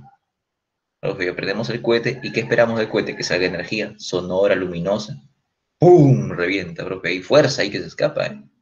Y pues, profe, ¿verdad? Hay una liberación de energía, porque estamos degradando. Esa es la analogía para que recuerden, ¿no? En el anabolismo hay implicados procesos de oxidación, sí, mientras que en el anabolismo, o sea, hay procesos de reducción. O sea, en el catabolismo se liberan electrones, mientras que en el anabolismo se ganan electrones.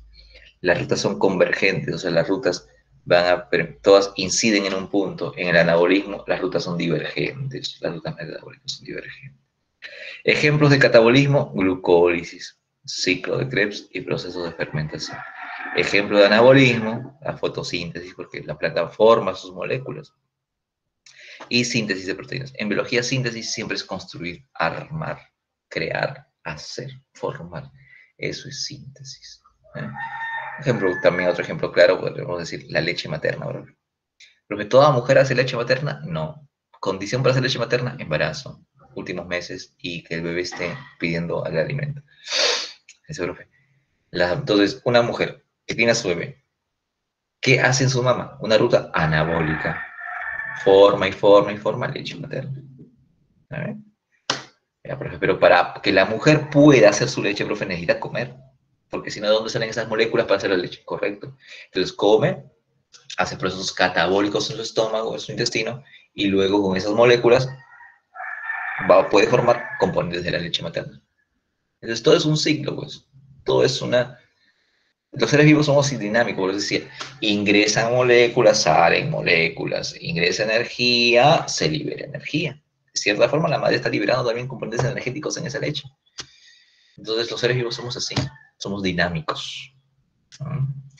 Siguiente punto: irritabilidad, capacidad de percibir estímulos. Esa es la irritabilidad, ¿no? La capacidad que tenemos los seres vivos para percibir estímulos, que pueden ser de luz, de vibraciones, de acciones químicas, de temperatura, dolor. Entonces, ante las respuestas que tenemos ante lo que sucede en el ambiente, se llama irritabilidad. ¿Ok? Y la forma más clara de ver cómo responde un individuo ante el ambiente es obviamente con la movilidad o el movimiento. Es lo más común. Entonces veamos. Hay tres tipos, bueno, tres tipos de movimientos, lo que llamamos taxias, tropismos y nastias. Los tropismos son movimientos que se van a dar en dirección al estímulo. ¿Ya? Por ejemplo, acá está, ¿no? Vemos en la plantita, le ponemos un palito y a la plantita le gusta amarrarse. Entonces la plantita percibe que hay palito y se amarra sobre el proceso, se llama tigmotropismo.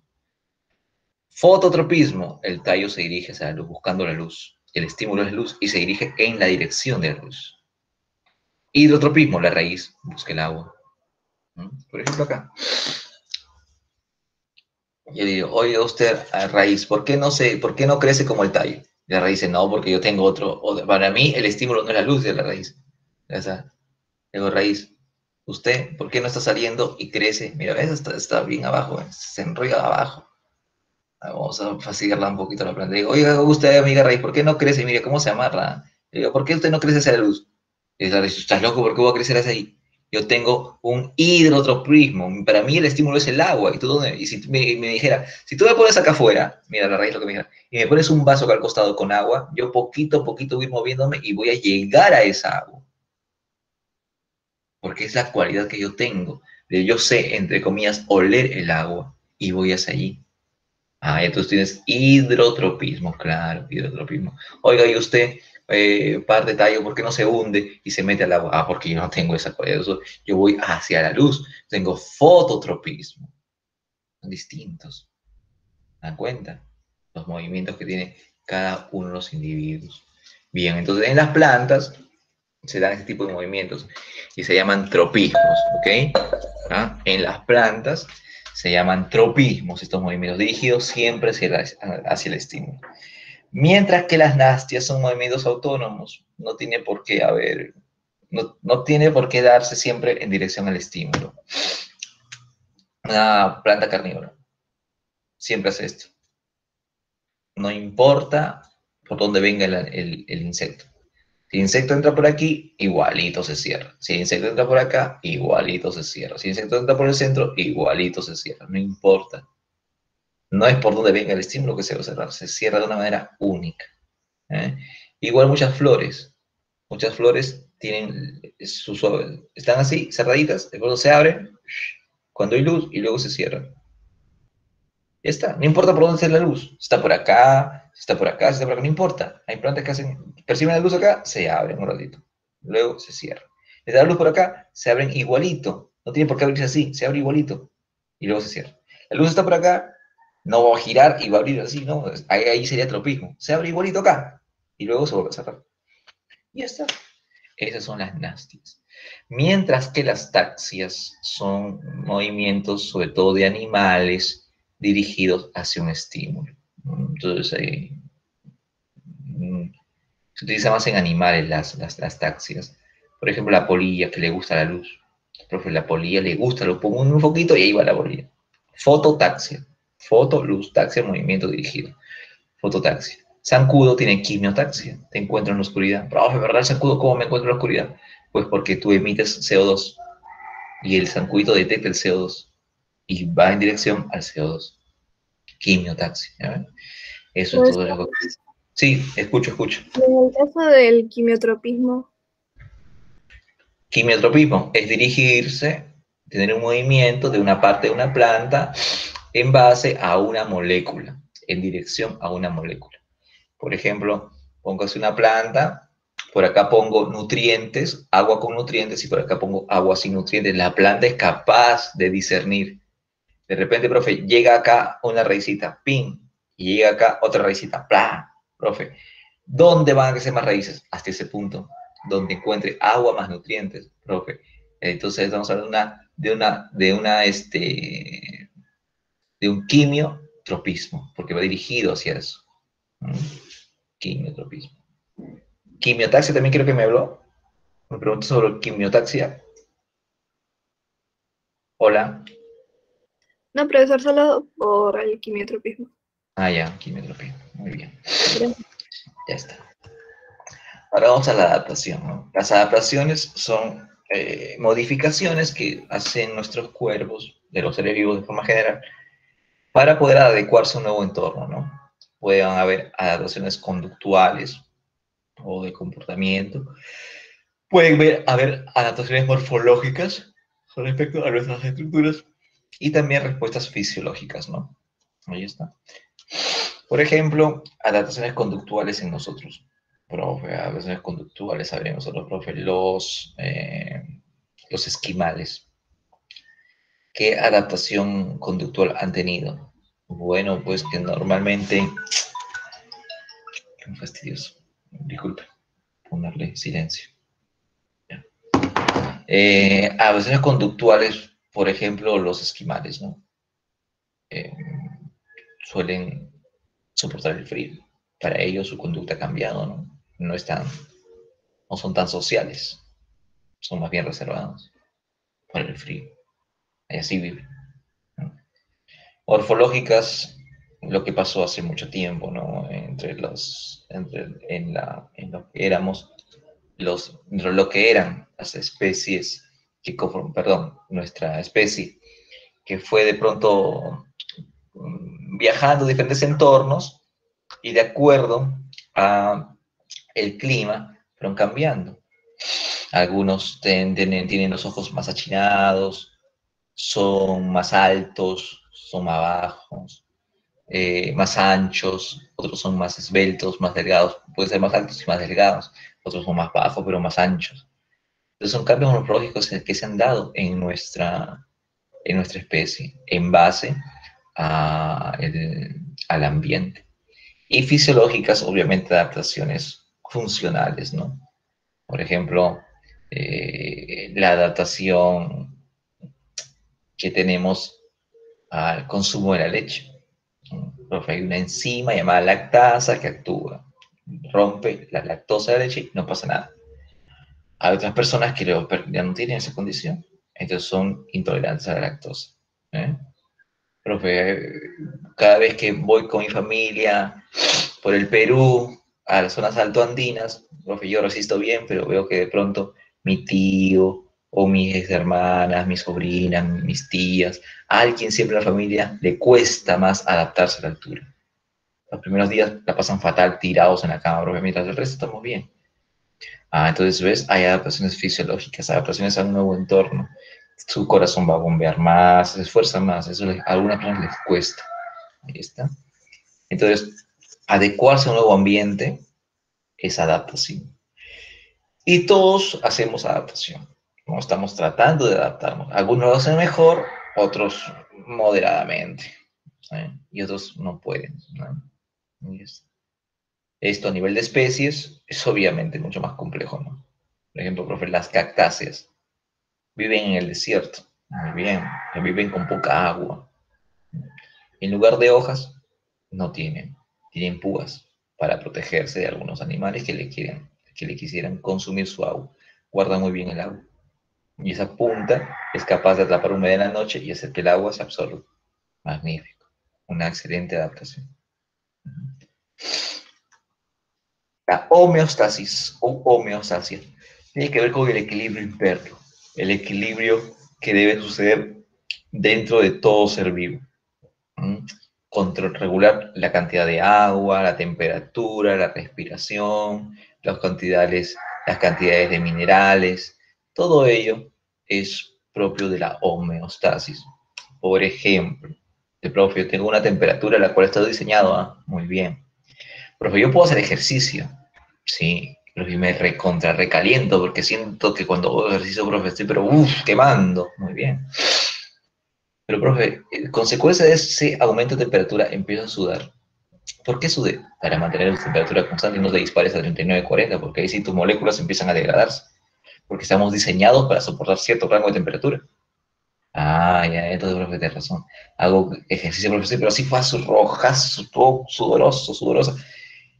Y mi temperatura no ha cambiado bruscamente. ¿Ves? Porque tu cuerpo intenta mantenerse en ese estado. Homo igual, estasis, equilibrio o estado. Mantenerte en el mismo estado. Eso quiere decir homeostasis. Entonces, romper esa homeostasis sería perjudicial. Todo ser vivo intenta mantenerse en ese estado.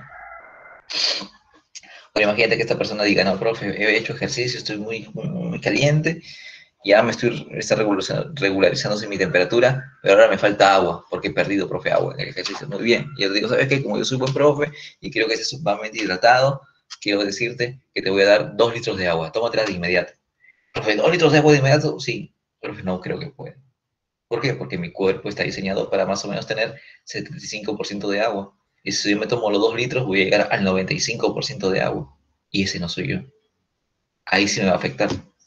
Muy bien. Y yo digo, ya haz la prueba. Profe, pero me puede afectar. Haz la prueba. Entonces, toma, profe, me puede matar. No, toma.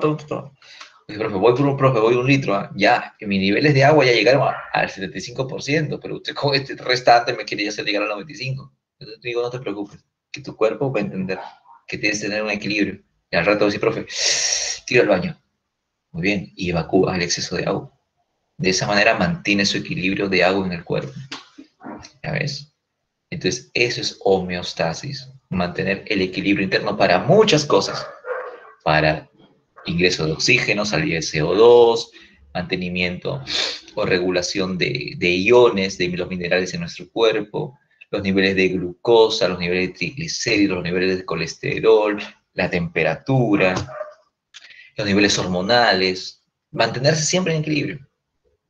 Todo ser vivo lucha por mantenerse en equilibrio, más allá de lo que pasa en el ambiente. Entonces, eso es la homeostasis. En cambio, a este no le interesa. Profe, póngale acá un poco de calor. No le interesa, este no va a transpirar, no va a mantener su temperatura. ¿No? Se va a dañar. No es capaz de hacer ningún ejercicio para tratar de regularse. No es así. Bueno, reproducción facilita. Capacidad de perpetuar la especie. Tenemos 2 formas. Reproducción sexual y reproducción asexual. Está facilito, ¿no? Reproducción sexual siempre con gametos, 2 individuos. Asexual, no hay presencia de gametos y lo puede hacer un solo individuo. Finalmente, crecimiento y desarrollo. Crecimiento es aumentar el número de células o el número de moléculas, mientras que el desarrollo incluye cambios en la vida del individuo, cambios importantes. Por ejemplo, dice el profe, el huevo se convirtió en renacuajo, luego se convirtió en sapito, de desarrollo. Pero también hubo crecimiento, por supuesto, porque hubo aumento celular. ¿Ah? Profe, si mi bracito era así, hice ejercicio ahora, profe, ¿qué puedo decir? ¿Desarrollé los músculos? No, porque no hay un cambio, simplemente ha aumentado ha aumentado el volumen celular, pero no hubo un proceso de transformación de los músculos. Muy bien. Entonces, no olvidarse, una cosa es crecimiento y otra cosa es desarrollo, por si acaso. Profe, yo desarrollé, claro, de lo que eras un bebé, pasaste infante, ahora estás adolescente o adulto, ¿ya? Entonces has desarrollado. Y finalmente, evolución, cambios graduales y continuos de una especie en el tiempo. Todas las especies evolucionamos. Muy bien, vamos con nuestros ejercicios y con eso terminamos nuestra primera sesión, mis estimados estudiantes. Disculpen por haber pasado el tiempo, pero tuvo que ser así. 1A, ¿ya? La aplicación de diferentes versiones de vacunas contra el COVID es parte de la experimentación. Número 2. ¿Qué rama de la biología estudiará el mecanismo de respuesta y funcionamiento de los diferentes órganos afectados por la infección COVID? Obviamente la fisiología, pues porque no me piden el funcionamiento, ¿verdad? ¿Cómo explicar el funcionamiento de un órgano que está infectado? Fisiología. 3. Los organismos empleados en la fermentación alcohólica permiten la elaboración de cervezas, claro, y bebidas alcohólicas. Si estudio a los organismos que permiten hacer la fermentación, entonces estoy entre el caso de los hongos. Entonces la respuesta será la micología. La micología, la rama de la biología que estudia los hongos. 4. ¿A qué subnivel de organización pertenece un virus? Pues a nivel supramolecular. No alcanza a nivel celular. Alcanza a nivel supramolecular. D. 5. ¿En qué nivel de organización se ubican los átomos? Los átomos en el nivel, obviamente, molecular, en el nivel químico. En el nivel químico se encuentran los átomos que conforman a la materia viva. Y luego 6. Cuando un vegetal realiza una gran variedad de procesos bioquímicos, eso se llama metabolismo, ¿no? Metabolismo. Muy bien. 7.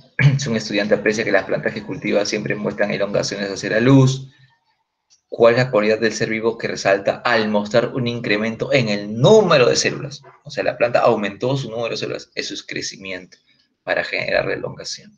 Entonces, 7C. 8. Los procesos de mantenimiento de temperatura, flujo sanguíneo, niveles de agua, es la homeostasis. Con eso, entonces, terminamos nuestra sesión, mis estimados y buenos estudiantes. Hasta una próxima ocasión. Me despido de ustedes. Un fuerte abrazo. Estudien y ya nos estamos reencontrando. Chao.